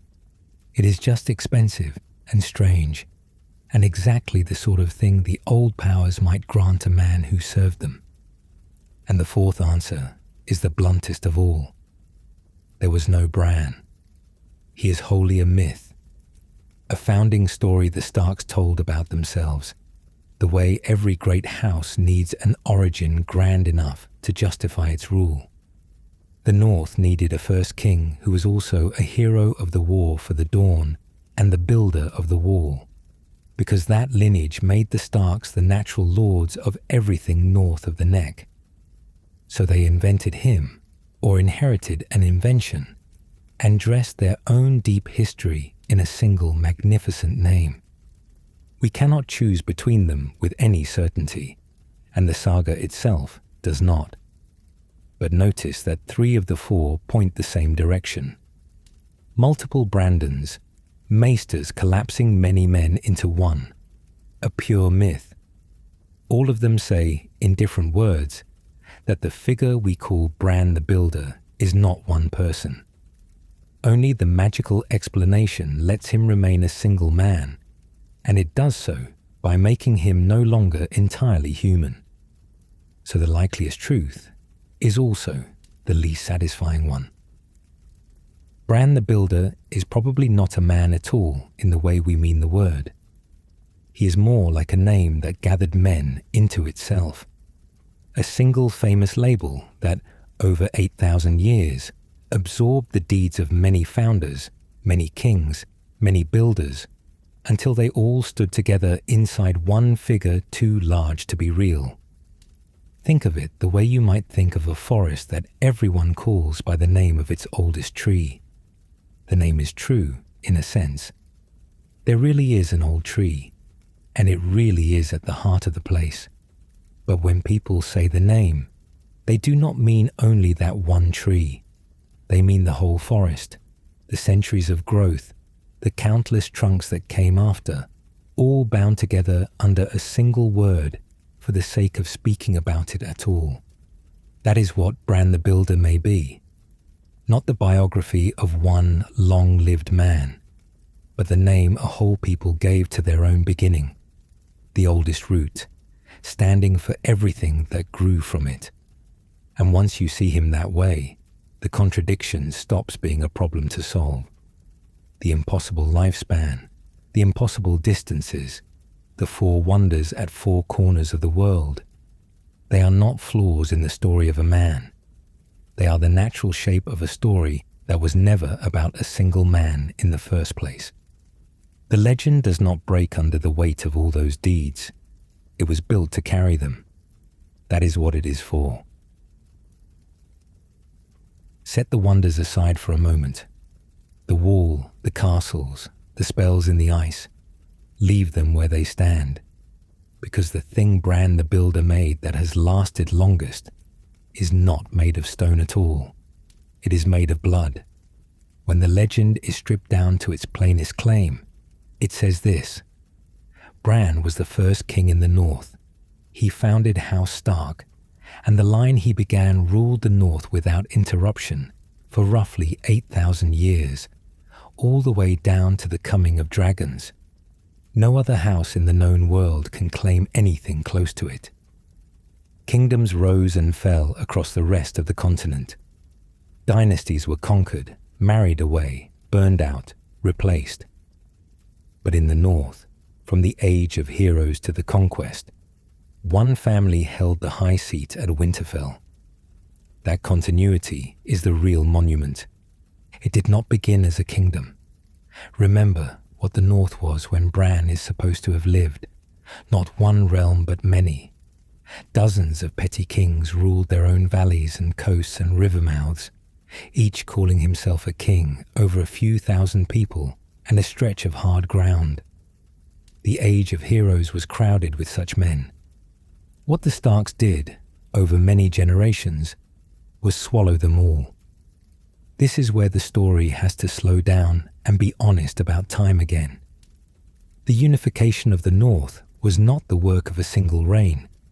It took thousands of years and many kings to finish. The histories the Maesters keep call these later rulers the Kings of Winter, and their long project was conquest by every available means. War when war was needed, marriage when marriage would do, and the slow, patient absorption of weaker neighbors who could not stand alone. They broke the Barrow Kings. They drove the Warg King and his beasts out of Sea Dragon Point. They fought the Marsh Kings of the Neck for generations before binding them in. Bran did not live to see most of that. By the accepted record, he set the first stone of it, the seat, the line, the claim. And the kings who carried his name finished the building over the centuries that followed. In that sense, his founding of the dynasty is exactly like his raising of the wall. He began something too large for one life, and his descendants spent generations completing it. Out of that long work came the things we recognize today as Stark. The direwolf, taken as the sigil of the house. A great grey beast running across a white field, the cold country animal that suited a cold country king. And the words, 4 of them, unlike the boasts and brags other houses chose for themselves. Where southern lords promised fire and fury and fierce pride, the Starks took a warning instead. Winter is coming. It is not a threat aimed at enemies. It is a thing the whole house says to itself in every season. A reminder never to grow soft or forgetful, because the cold always returns and the unprepared always die. A family founded by a survivor of the world's end made its motto a refusal to forget that the end can come again. This is the deepest part of what Bran left behind. Not the buildings, but the character of a people. The North is different from the rest of the 7 kingdoms, and the difference runs straight back to its founding. The North kept the old gods when the South took up the faith of the 7, brought over the narrow sea by the Andals. It kept the weirwoods and the godswoods, and the silent worship at the heart trees. It kept the blood of the first men nearly pure, because when the Andals invaded and overran every other kingdom, they never managed to take the North. The Kings of Winter threw them back at the neck again and again, until the Andals gave up, and the North remained the one great realm that was never conquered from outside. That fierce, stubborn independence is the truest Stark inheritance. For thousands of years the North did not bow. It bent the knee only once, and only to dragons, when no wall of men could stand against fire from the sky. Everything else it weathered on its own terms. And all of it, the old gods, the long memory, the refusal to break, is traced by the histories to the man who began the line. It is worth pausing on how this part of the story differs from everything before it. The wall might be magic or might be ice. Storm's End and the Hightower might belong to Bran or to other men entirely. The lifespan might be one man's or a dozen's. All of that is contested, layered, uncertain. But the dynastic line is the one piece of the legend the Maesters treat as settled history rather than song. They kept the roles of the kings of winter and the kings in the north. They recorded the marriages and the wars and the successions. Where Bran himself dissolves into myth, the family he supposedly founded becomes solid, traceable, real. A chain of named rulers running unbroken down the centuries to Lord Eddard Stark and his children. Whatever Bran was, the house is not in doubt. It sat at Winterfell for 8,000 years, and the Maesters could count the kings. And here is the strange beauty of it. Of all the things attributed to Bran the Builder, the bloodline is the only one that was alive. Stone does not grow or change or remember. A wall is the same wall 1,000 years on, or it falls. But a family is a living thing that carries its founder forward into every generation, reshaping itself, surviving by adapting, passing down the name and the gods, and the warning about winter through bodies that are born and die and are born again. The wall endured by staying exactly the same. The Starks endured by never staying the same at all, and that is the harder kind of endurance. So consider what outlasted what. The petty kingdoms Bran's line conquered are gone, their names half remembered. The age of heroes that produced him is a fog. Even the great works are uncertain in their origins. But the house stood.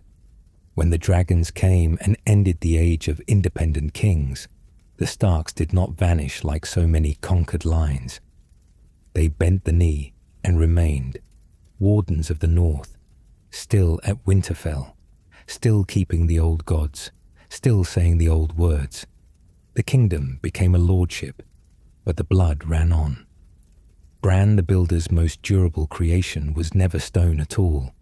It was a bloodline and a kingdom, and they outlasted every wonder he supposedly raised. The wall may yet fall. Winterfell has burned. Storm's End and the Hightower may have nothing to do with him. But the line he is said to have started reached all the way to the present of the story still ruling the same cold land from the same grey castle. Which means that of all the things this half-mythical man left to the world, the one that proved hardest to destroy was simply a family that refused to end. We have spent a long time now talking about what Bran built and who he was. It is time to ask a harder question. How does anyone know any of it at all?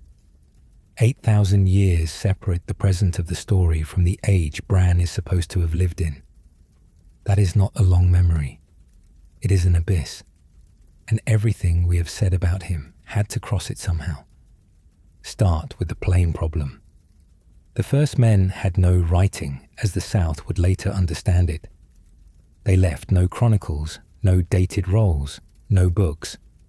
What they left were runes, angular marks carved into stone and onto the weirwoods, written in the old tongue they spoke before the Andals came. Some of those carvings survive, but a rune cut into a rock is not a history. It might mark a grave, or a boundary, or a name. It does not tell you what a man did across his life, or whether he lived at all. So the first and oldest record of Bran's world is a scattering of marks that almost no one alive can read, saying almost nothing we can use. Everything else came down by mouth. For thousands of years before anyone wrote a word of it, the story of Bran the Builder lived in song. Singers carried it from hall to hall, hearth to hearth, generation to generation, each one learning it from the last and passing it on to the next. This is how the deep past survived in the north, not in libraries, but in voices. And song is a beautiful way to remember and a terrible way to keep facts.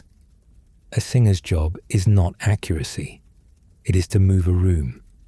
Details that played well were kept and sharpened. Details that fell flat were dropped. Numbers grew. Heroes got taller. Across enough retellings, a clever local lord who organized a building project becomes a giant commanding sorcerer who raised a wall of ice with his hands. No one lied. The story simply did what stories do over time. It got better, and in getting better, it got further from whatever happened. Then, thousands of years later, came the men whose whole purpose was to fight that drift.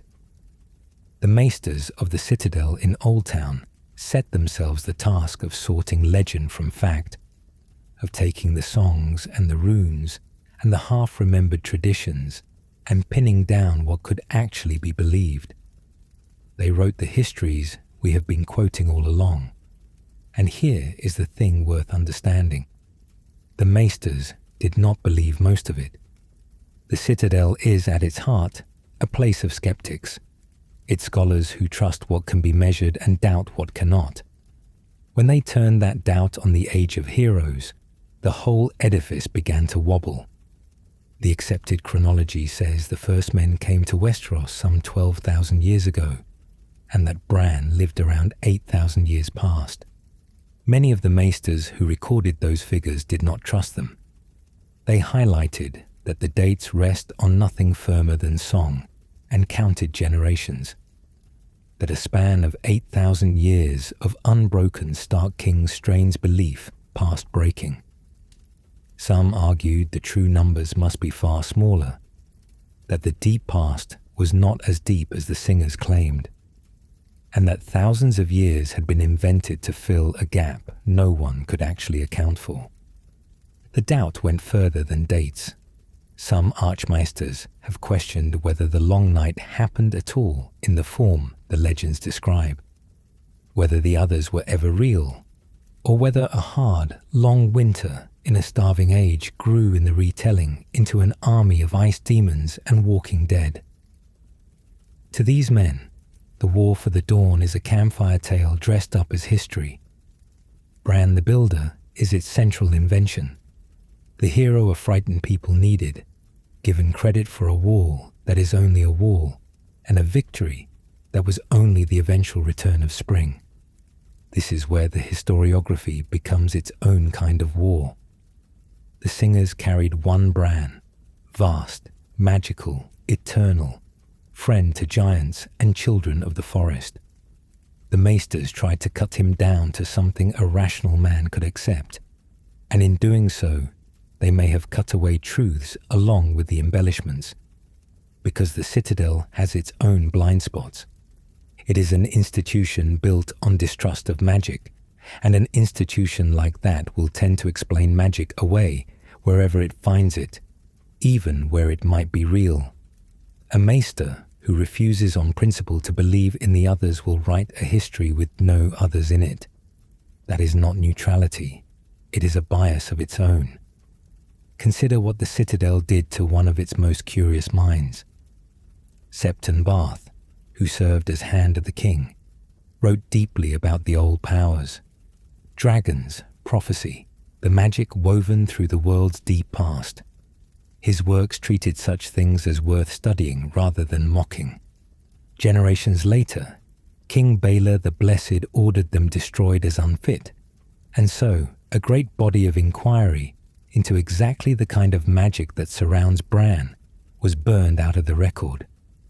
What survives of Bath survives in fragments, and in the disapproving footnotes of Maesters who thought him a fool for taking sorcery seriously. We cannot read most of what he concluded. The institution that was supposed to preserve knowledge chose in that case to erase it. So we are left with two unreliable witnesses standing on opposite sides of an 8,000-year gap. The singers remember everything and verify nothing. The Maesters verify everything and therefore believe almost nothing. Pull the legend toward the singers and Bran becomes a sorcerer-king too large to be a man. Pull it toward the Maesters and he shrinks until there may be no man there at all. Both pulls are honest in their way, and neither can reach the truth, because the truth left no record either side can hold. Here is the insight to carry out of this. We will never get a clean fact about Bran the Builder, and we should stop expecting one. The people who recorded him were not eyewitnesses passing down a clear account. They were arguing, singers against maesters, faith against doubt, magic against measurement, across a span so vast that the argument itself became the record. When you ask what really happened, the honest answer is the disagreement. The gaps in his story, the places where the sources contradict and the dates collapse and the scholars throw up their hands, are not a failure of the history. They are the most truthful thing in it. Bran the Builder comes down to us not as a fact, but as a question that no one in 8,000 years has managed to close. For all the doubt we have just laid out, one thing about Bran the Builder is beyond argument. He did not stay in the past. 8,000 years after he supposedly lived, his name is still being spoken in the halls of the North, carried by living men, pressed onto newborn children. House Stark never let him go. They kept saying his name over and over, down all the centuries, until it reached the present of the story itself. Start with the name. Brandon is the most repeated name in the long line of Starks. It runs through their history like a thread you can pull on in any century and find another man holding it.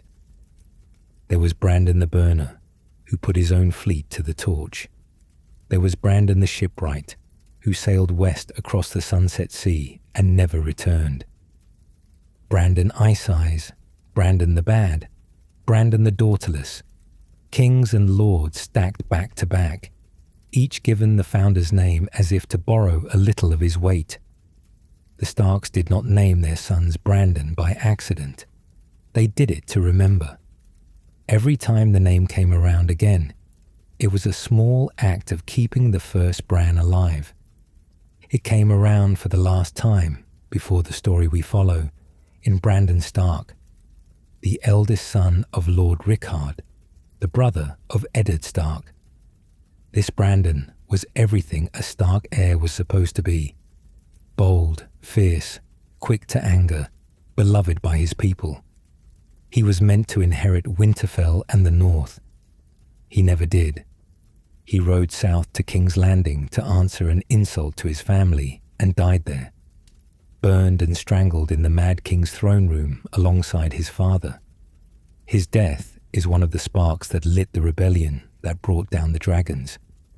And so the founder's name, the name of the man who built the realm, ended that generation in fire and injustice far from home.